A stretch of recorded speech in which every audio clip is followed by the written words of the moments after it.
Il faut remettre ça dans un contexte global et dire bah oui, à un moment donné, il y a eu un bug dans la machine, on fait un reset, mais il y a encore des conséquences.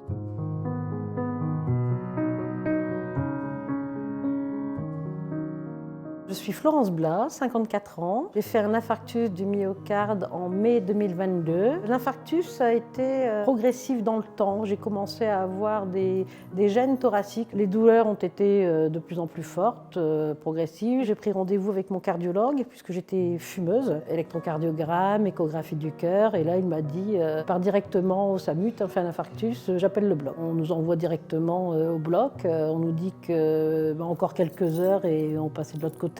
Et puis après, c'est se retrouver en clinique, sur un lit d'hôpital, alors que la veille, on était au restaurant avec des amis, c'était très festif. Et puis là, il faut tout recommencer. Je n'avais pas d'antécédents familiaux, j'avais une activité physique régulière. On se remet en question, pourquoi j'ai fait ça, pourquoi on ne l'a pas vu, comment appréhender l'entourage, comment appréhender les collègues aussi, puisqu'on est en arrêt de travail. Il faut remettre ça dans un contexte global et dire, bah oui, à un moment donné, il y a eu un bug dans la machine, on fait un reset, mais il y a encore des conséquences.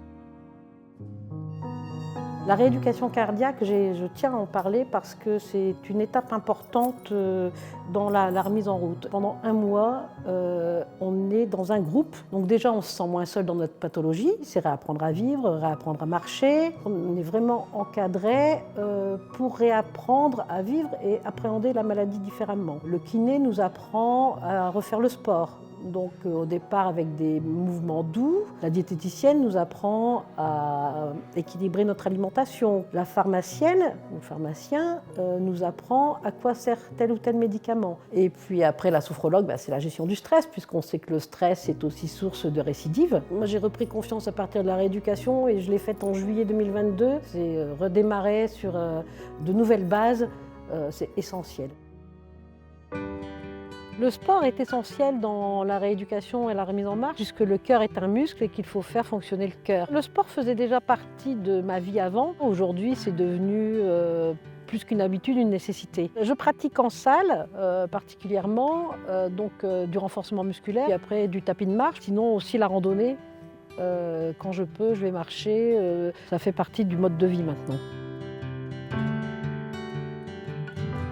Je m'appelle Manu Lecoeuf, j'ai 65 ans et je suis un ami de longue date de Florence. Manu m'a accompagnée dans ma remise en marche puisque quand on fait un infarctus, on a peur de tout, on a peur de se retrouver seul. En le suivant ici sur le parcours de golf, puisqu'ici on est au golfe de Mérigny dans la région lilloise, ça m'a aidé à remarcher en toute sécurité. C'est-à-dire pendant que lui tirait ses balles, moi je le suivais, donc je marchais 50 mètres, 100 mètres et c'était réapprendre à marcher tout doucement en toute sécurité. La première motivation est bien sûr l'amitié et bien sûr l'accompagnement face à quelque chose qui a été brutal. On a le sentiment de remettre le pied à l'étrier à quelqu'un qui a souffert. Pour moi, la première amélioration est le retour de la confiance. Retour de la confiance dans l'activité sportive bien sûr, mais dans la vie en général. Donc mes conseils pour les amis seraient d'abord, j'allais dire, l'écoute et surtout réassurer la personne de façon à ce qu'elle puisse reprendre goût à la vie et aux activités sportives notamment.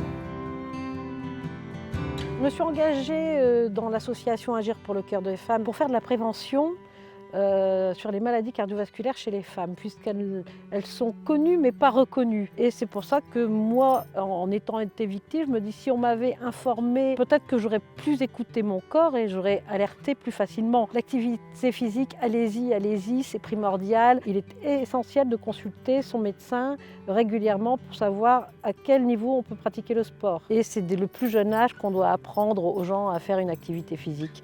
Elle doit faire partie du quotidien de chacun.